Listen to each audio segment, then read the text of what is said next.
Assalamualaikum warahmatullahi wabarakatuh. Selamat siang, Bapak, Ibu, dan teman-teman semua. Seperti yang tadi sudah dikenalkan sama Mbak Lala, ya, saya Bambang Tresando. Saat ini saya kerja di Pupuk Kujang, Cikampek.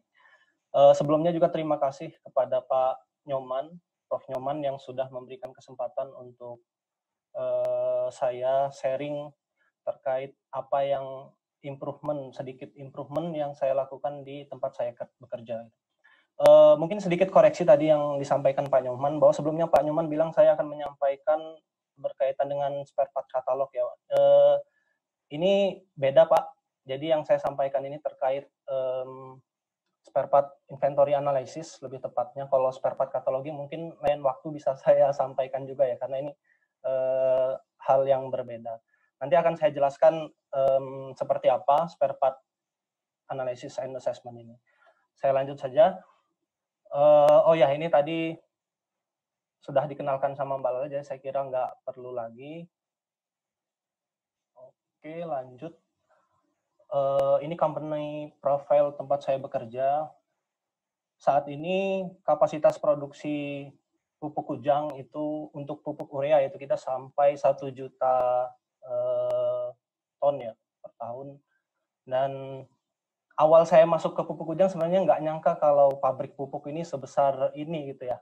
Dilihat dari mesin-mesinnya, kemudian alat-alat yang ada di sana, oh ternyata sebesar ini. Karena kan untuk produk urea saja itu yang diperlukan oleh tanaman kan unsur N-nya, ya, nitrogen. Sedangkan gas nitrogen itu bebas ada di udara. Nah, jadi untuk mengikat unsur nitrogen agar bisa dimanfaatkan oleh tanaman itu perlu pabrik sebesar ini, Bapak Ibu sekalian.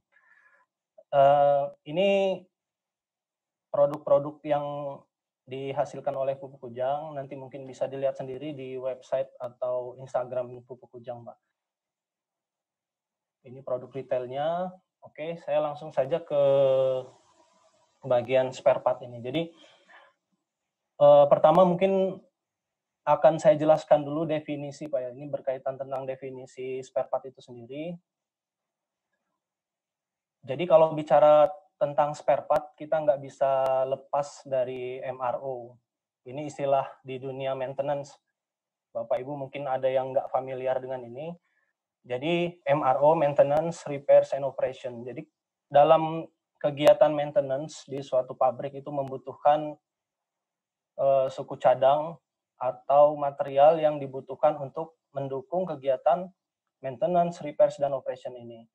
Nah, suku cadang atau spare part di sini saya artikan sebagai bagian atau bagian pembentuk dari suatu equipment. Misalkan seperti ini. Ada mesin pompa, misalkan pompa. Di situ ada bearing pompa. Nah, bearing ini merupakan bagian pembentuk dari pompa tadi. Sedangkan material pendukung itu contohnya misalkan untuk penggantian bearing tadi kita butuh grease. Nah, itulah yang dinamakan material. Jadi MRO ini meliputi keduanya, material dan spare part.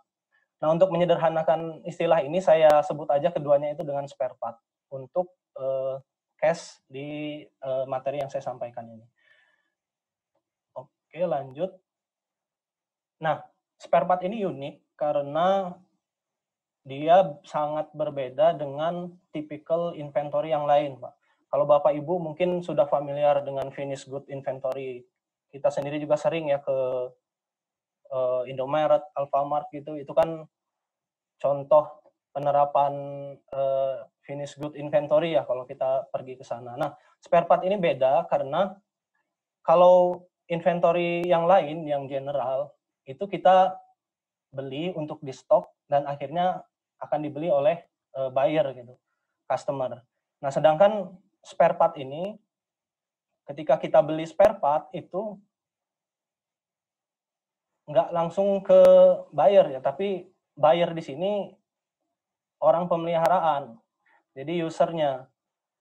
Jadi mampir dulu ke warehouse, kemudian mampir ke storeroom tempat spare part itu disimpan. Nah, kita nggak tahu pasti kapan spare part ini akan dipakai. Di sini salah satu uniknya spare part ya. Mungkin lebih lanjut akan saya jelaskan yang lainnya juga. Sebentar.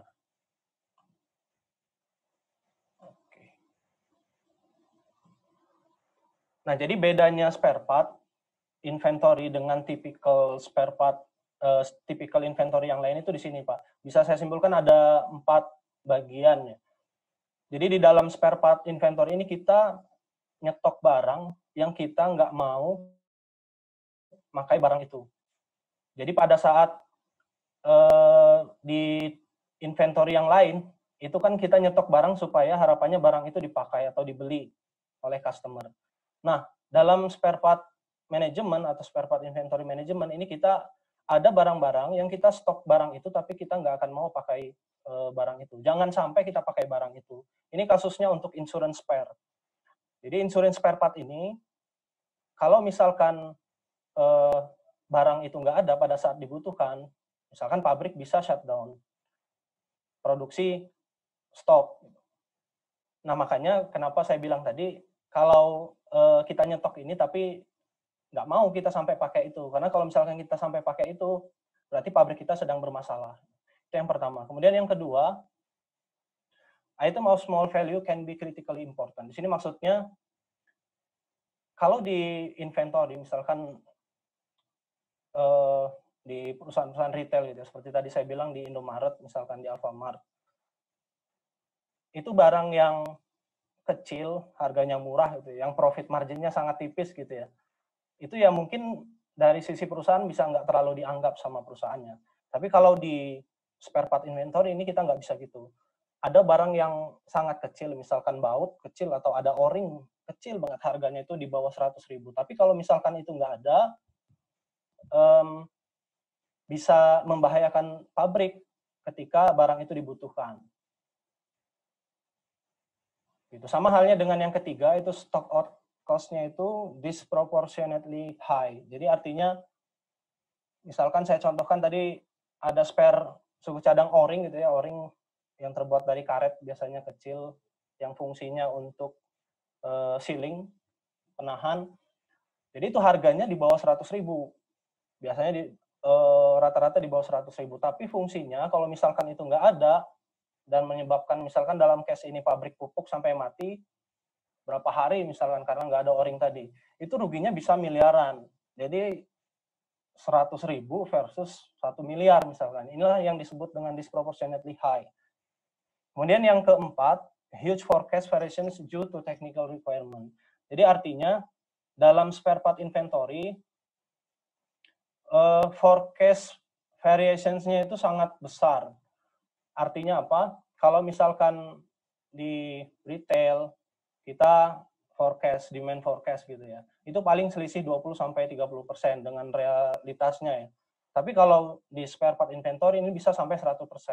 Artinya ketika kita beli barang, bisa jadi barang itu nggak dipakai dan baru dipakai lagi itu 10 tahun kemudian.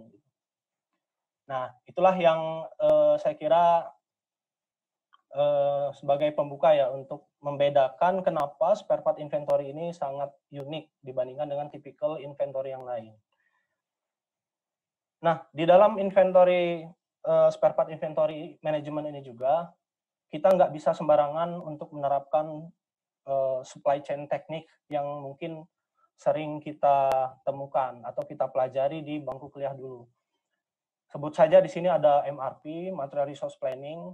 Ini kalau teman-teman yang kuliah di teknik industri mungkin sangat familiar, karena kita belajar bahwa MRP ini kan salah satu tools ya, atau metode yang digunakan untuk production planning sebenarnya. Jadi kalau ada pabrik yang assembly factory gitu ya, kayak misalnya pabrik motor, pabrik mobil, itu bisa efektif menerapkan MRP ini. Karena MRP ini dibuat supaya barang yang dibutuhkan di tiap assembly itu ada tepat waktu dan tepat jumlahnya. Nah, ini nggak bisa diterapkan di spare part. Kemudian ada juga EOQ ya, Economic Order Quantity. Ini juga teman-teman yang masih mahasiswa ini sangat familiar dengan ini. Dulu saya juga belajar ini dan berharap bisa saya terapkan ya di pabrik ternyata saya salah total gitu. Wah ini beneran nggak bisa sama sekali dipakai untuk spare part, karena yang namanya economic order quantity ini variabelnya banyak, dan bisa dipakai kalau ada demand yang rutin. Sedangkan spare part kan kita nggak tahu. Kita beli itu spare part, kita nggak tahu kapan spare part itu mau dipakai. Begitu. Kemudian ada service level. Nah, service level ini juga menarik karena kalau di inventory lain mungkin bilang 95% service level itu udah oke banget ya, udah hebat banget. Tapi kalau misalkan di spare part ini 95% itu kita nggak bisa bilang manajemen spare part di sana hebat gitu ya. Karena 5%-nya bisa jadi kalau nggak ada barang yang 5% tadi itu, pabrik bisa mati, misalnya stop production, dan perusahaan bisa rugi. Nah, itulah beberapa supply chain techniques yang nggak bisa kita terapkan untuk spare part. Oke, kita lanjut. Ini beberapa permasalahan yang kami hadapi di dalam spare part management. Di antaranya itu inventory level kita cukup tinggi untuk spare part ini. Kemudian barang obsolete atau barang-barang yang usang yaitu terus bertambah setiap tahun, semakin bertambah. Belum lagi biaya pembelian spare part juga selalu meningkat setiap tahun. Padahal kita belum tahu nih spare part ini mau dipakai atau enggak. Yang penting beli aja dulu kalau di perusahaan kan gitu ya. Kemudian juga permintaan barang emergency. Nah ini kalau nggak ada perencanaan ini biasanya sangat sering. Kita kalau beli barang emergency ini kan biasanya jadi lebih mahal ya. Jadi ini juga masih sering di tempat saya bekerja, permintaan barang emergency ini. Nah kemudian yang terakhir mungkin buyer di bagian procurement itu sangat sibuk, terlihat sangat sibuk. Karena nggak ada perencanaan.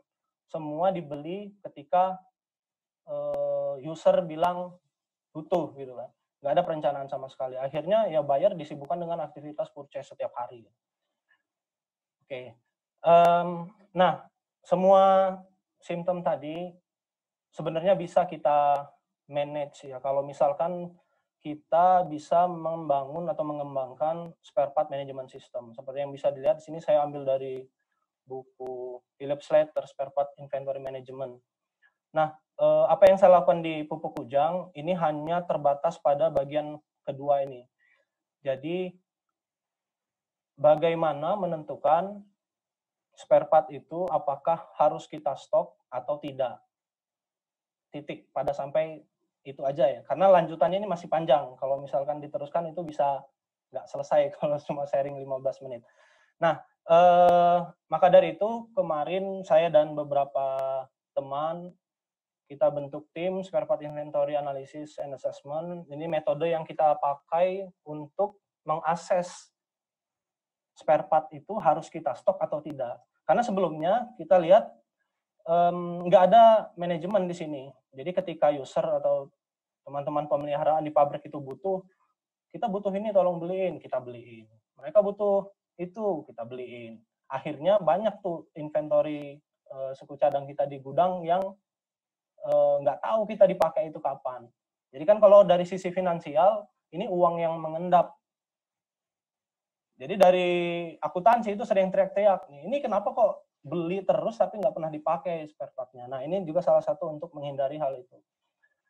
Ini tujuannya mengoptimalkan inventory turn spare part. Jadi antara konsumsi dengan apa yang disimpan itu kita coba optimalkan. Dan tentu saja meminimalkan biaya pembelian spare part. Ini referensi yang saya gunakan. Oke, lanjut. Nah, dalam spare part analysis and assessment ini saya menggunakan 5 metode analisis ya. Makanya di sini disebut multi kriteria analisis. Karena biasanya dalam manajemen spare part itu kalau enggak rekomendasi dari usernya atau rekomendasi dari vendornya itu hanya dari histori pemakaian. Nah ini kenapa enggak bisa kita hanya mengandalkan itu, karena ada beberapa spare part yang saya bilang tadi pemakaiannya itu intermittent. Artinya spare part itu bisa jadi dipakai di tahun ini, tapi baru dipakai lagi itu 7 tahun kemudian atau 10 tahun kemudian malah. Nah, makanya perlu kriteria-kriteria lain untuk menentukan apakah spare part ini layak untuk kita stok. Yang pertama itu ada analisis operation mode. Di sini simple sih sebenarnya. Saya bagi dari setiap analisis tadi itu jadi beberapa parameter ya, kelas. Kayak misalkan di analisis operation mode ini saya bagi jadi 3 bagian. Misalkan yang vital. Vital ini berarti spare part yang kalau misalkan spare part ini dibutuhkan, itu nggak ada, salah satu area plant atau pabrik itu bisa shutdown atau bisa mati. Ya intinya pabrik bisa stop produksi. Nah ini vital. Kemudian ada juga esensial. Kalau misalkan spare part ini nggak ada, bisa terganggu atau rate-nya bisa berkurang, produksinya jadi nggak maksimal. Kemudian ada yang desirable ini spare part yang kalau misalkan kita butuhkan nggak ada, ini nggak mengganggu secara langsung. Nah ini sebenarnya fleksibel, bisa disesuaikan dengan kondisi perusahaan masing-masing, dengan lingkungan perusahaan masing-masing, karena ini contoh kasus saja di perusahaan tempat saya bekerja.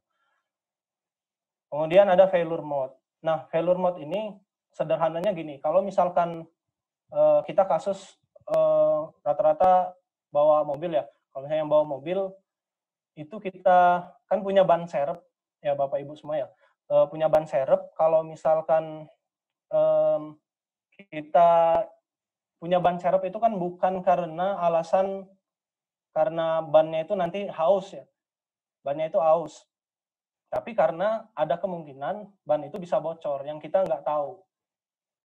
Jadi makanya di bagian pertama ini saya sebut dengan sudden atau tiba-tiba. Jadi kalau pada kasus ban tadi, ban ini bisa saja bocor kapanpun. Tapi kalau aus itu kan kita gampang, bisa dilihat, bisa dicek, bisa dikontrol, bisa kita planning gitu ya, kapan mau kita ganti. Nah, tapi kalau bocor ini nggak bisa. Nah, itulah yang namanya failure mode. Jadi ketika spare part itu dikategorikan spare part yang sudden gitu ya, suku cadang sudden, ini berarti si perusahaan itu atau yang pihak memanage spare part itu nggak bisa menyediakan barang itu di dalam rentang planning horizon-nya. Jadi zero planning horizon. Apa yang dimaksud dengan zero planning horizon? Itu waktu yang diperlukan saat kita menyadari kita butuh spare part itu dengan realisasinya. Jadi kalau misalkan dari teman-teman user pemeliharaan itu bilang, wah sepertinya kita butuh untuk bulan depan ganti ini. Nah, sedangkan dari pihak procurement atau material manajemennya nggak bisa menyediakan dalam waktu itu, nah ini berarti di luar dari planning horizon-nya. Kemudian yang kedua itu predicted. Nah ini udah jelas seperti yang saya bilang, berarti ini masih dalam rentang planning horizon-nya. Kemudian yang ketiga, analisis lead time. Nah, lead time di sini berarti total waktu yang dibutuhkan untuk menyediakan barang itu sehingga bisa langsung dipakai. Mulai dari internal procurement process, kemudian delivery time yang dibutuhkan oleh vendor atau supplier, dan yang terakhir itu receiving time-nya, waktu penerimaannya, termasuk di dalamnya proses inspeksi. Nah, di sini bisa fleksibel juga, tergantung dari perusahaan masing-masing, bisa disetting sesuai dengan kebijakan yang ada di perusahaan.